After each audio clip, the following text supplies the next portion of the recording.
spoken word titled Guardians of the Digital World.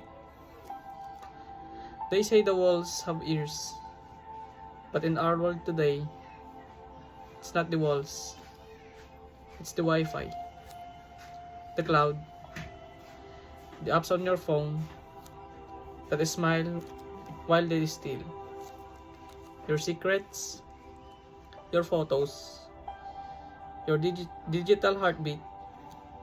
Someone, somewhere is watching. The question is, are you safe? Privacy isn't just a password you forget. It's the lock on the diary you never want open. It's the whisper between friends that hackers try to hear. It's your digital shadow, following you everywhere, and you control how dark or how exposed it becomes. Security, isn't just IT jargon in some boring manual. It's armor in a battlefield where the weapons are invisible. Phishing hooks, malware traps, identify thieves hunting your name like prey. One wrong click, one careless share, and suddenly, your life isn't not yours anymore.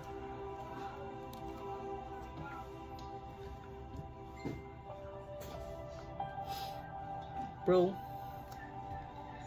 I don't care about your privacy. I have nothing to hide. Nothing to hide? That's what they all say.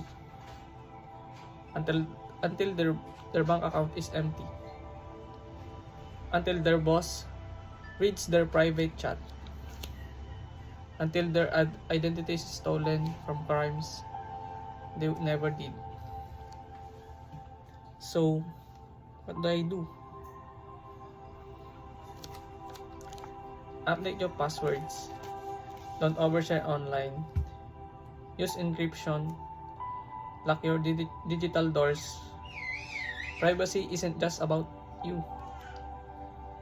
It protects your family, your future, your freedom.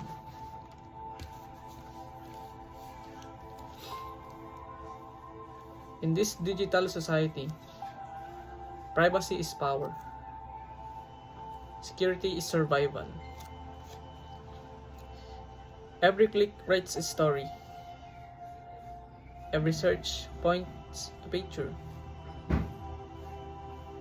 Every login is a doorway. And you decide who enters. We, the users, the guardians, the everyday people, must defend our digital homes like castles against invaders. Because when security falls, trust falls. And when privacy dies, freedom follows. So hear me now. Guard your data like you guard your dreams. Encrypt your voice like you protect your choices. And remember, this age of information, your privacy is not a luxury. It's your right. And your security, that's your shield.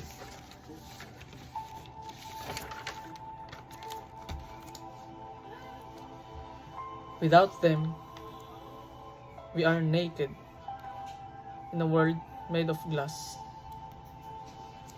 But with them, we are unbreakable. We are free.